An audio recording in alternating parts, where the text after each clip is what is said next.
Welcome to the deep dive. Today, we're plunging into a topic that's, well, it's everywhere.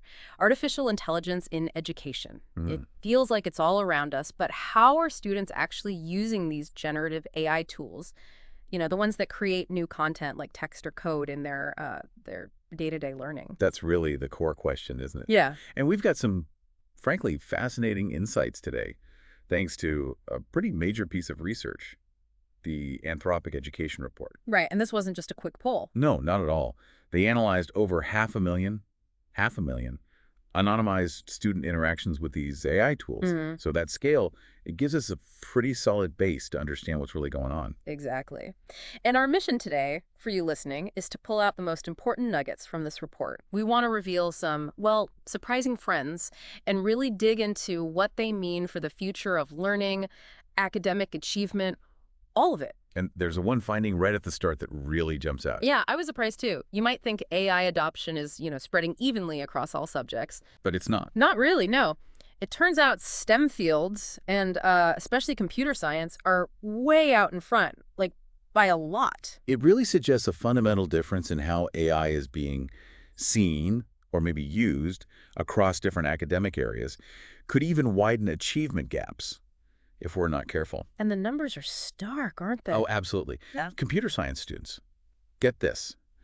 They accounted for over 36% of all the AI conversations in the study. 36%. Yeah, but they only make up about, what, 5.4% of the student population studied? Yeah. It's a huge overrepresentation. That's wild. And then you look at other big fields like business, health, humanities. Well, lower adoption rates, yeah. Yeah. Especially when you factor in how many students are actually enrolled in those programs. So why? What do we think is going on there? Is it just awareness? Are CS students just more plugged in? That's likely part of it. Yeah. But also maybe it's the perceived usefulness or even just what the current AI tools are frankly good at. Right. Logic, coding, data analysis, stuff that's bread and butter in CS and maybe maths. Exactly. So the tools themselves might just feel more immediately applicable in those fields right now. That perceived value probably drives a lot of this unevenness. Okay, so STEM's leading the charge, but let's get into the how. How are students interacting with these tools? It's got to be more than just asking for quick answers, right? Oh, definitely. The study actually broke it down quite nicely into four main types of engagement. Okay. First, you have what they call direct problem solving. Yeah. That's pretty much what it sounds like, asking the AI, solve this, or what's the answer to that? The straightforward stuff. Yep. Then there's direct output creation. So having the AI generate, say, an essay outline or maybe a full draft or even study guides. Okay, still pretty direct, but you said four types. Right, because it gets more nuanced. Mhm. The other two are collaborative. Ah, okay, collaboration with the AI. Precisely. So collaborative problem solving is where students are working alongside the AI, like Hmm. back and forth, refining an approach, almost like having a virtual study partner. Interesting. And the last one. Collaborative output creation. That's more about brainstorming ideas with the AI or maybe co-writing a longer piece, iterating on a project together. So it's quite a range of uses. And what was the split like? Was it mostly that direct, quick answer stuff? That's another surprising bit. The report found these four categories were actually pretty evenly distributed. Really? Evenly? Yeah, it wasn't overwhelmingly just students trying to get instant answers. It suggests a much broader range of uses than maybe we assumed. Okay, that is interesting. And digging deeper, they found over 70% of all these interactions involved creating and analyzing. Creating and analyzing it. Hang on, those sound like higher level skills, right? Like top of Bloom's taxonomy. Exactly. We're talking about the more complex cognitive skills, synthesizing information, evaluating arguments, generating novel ideas. So students are using AI for some pretty demanding tasks then. It's not just what's the capital of France. Apparently not in many cases, Yeah. which, is potentially transformative, using AI for higher order thinking. Wow. But there's a but, isn't there? There's definitely a critical question it raises, and it's one for you listening to really think about. If students are doing this creating and analyzing with AI, Hmm.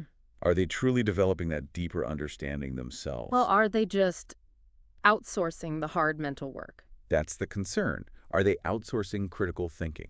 Which brings us, I guess, inevitably to the whole academic integrity question. It's kind of the elephant in the room. It really is, and the report doesn't shy away from it.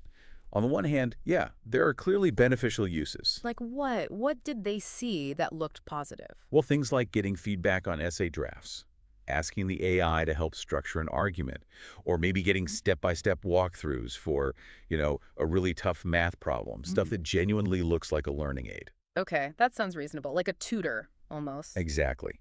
AI can be a powerful learning tool. Personalized feedback, scaffolding difficult concepts, that potential is definitely there. But But the study also found some pretty concerning uses, things that directly challenge academic integrity. okay, let's hear it. What were the worrying examples? Things like using AI to just straight up answer exam questions, Oh. or rewriting essays specifically to get around plagiarism detectors. That was explicitly mentioned. Wow, that's deliberate. Yeah, and even generating answers for multiple choice tests uses that clearly cross ethical lines. And didn't the report say something about the volume of those direct interactions? It did. Nearly half, almost 50% of the student interactions fell into those direct categories. Direct problem solving, direct output creation. Half. So lots of seeking quick answers, minimal back and forth. Right. Now, that doesn't automatically mean every single one was cheating, No, okay. but it definitely signals a challenge for traditional assessment.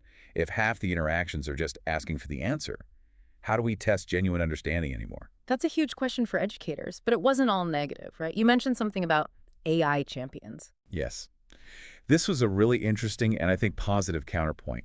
The study found that a big chunk, 77% of the students actively using AI, could be classed as these AI champions. 77%. What makes them a champion? These are students who are proactive, they're enthusiastic, they genuinely see the potential here and are trying to integrate AI into their learning constructively. So they're embracing it as a tool. Very much so.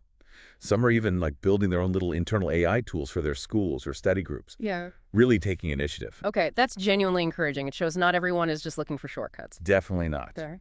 But there's another side to the coin mentioned, this idea of saboteurs. Sounds a bit traumatic. Saboteurs, what does that mean? Well, it points to this potential friction. The study referenced other data showing, I think it was 41% of Gen Z employees reporting that they actively sabotage AI strategies in their workplaces or institutions. 41%. Sabotage how? It wasn't fully detailed in this specific report, but it suggests this kind of resistance or mistrust. Maybe a disconnect between how organizations are rolling out AI and how younger people feel about its purpose, its fairness, Yeah. maybe even its competence. So a potential clash there. Interesting. Okay, so we have this complex picture. AI is definitely here. Students are using it in all sorts of ways, good, bad, collaborative, direct. What does this all mean for, the people running the schools, the educators, the institutions? What do we do about it? Exactly, because just banning it, that feels like sticking your head in the sand, right? It's probably not going to work long term. I think that's the consensus, yeah. A blanket ban is likely ineffective, maybe even counterproductive. Instead, the focus really needs to shift Towards what? towards supporting educators, Yeah. giving them the training and, frankly, the time to rethink assignments. Hmm. How do you design tasks that still require critical thinking even when AI exists? How do you adjust grading? Maybe even rethink parts of the curriculum? That's a big ask for teachers who are already stretched thin. It absolutely is. And that's where institutions have a huge role to play. What kind of role? Promoting transparency, for one. Yeah. Clear guidelines on acceptable AI use. But also really investing in digital literacy for students and staff. And maybe developing discipline-specific strategies. Because how AI impacts, say, history is different from how it impacts engineering. Totally different. So you need tailored approaches, acknowledging the unique opportunities and risks in each field. Now, the report we've been diving into, it came from SBE Concepts, right? Did they talk about their own approach? They did, briefly. Their focus seems to be on building AI systems designed to support human learning, not just automate tasks.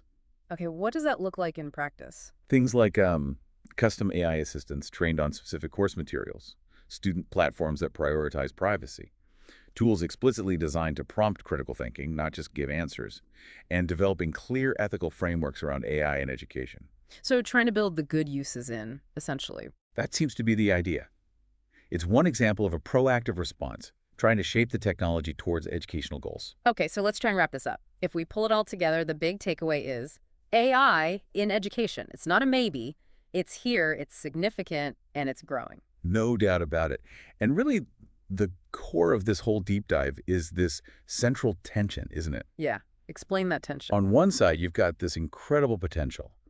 AI could genuinely deepen learning, spark creativity, prepare students for a future where AI is just normal. The optimistic view. Right. But on the other side, you have these very real risks. Risks to academic integrity, we heard the examples, and maybe even risks to developing fundamental critical thinking skills if we don't manage this integration carefully. Hearing about students actively trying to bypass plagiarism checkers, it really underscores how fast this is moving and the challenges involved. It's a bit unsettling, yeah. Which loops us right back to that key question from the Anthropic Report and from our chat today. How do we make sure students are using AI well? Not just using it, but using it effectively, ethically, constructively. Exactly. And that's really the thought to leave you, the listener, with. In this landscape that's changing so fast, how do we educators, parents, students, policymakers find that balance? How do we harness the power of AI without losing those essential human skills? Critical thinking, ethical judgment, real understanding. What role do you see yourself or maybe your community playing in shaping that future? It's a big question and one we'll likely be revisiting. Definitely something to think about. SBE Concepts, we are deeply invested in your success.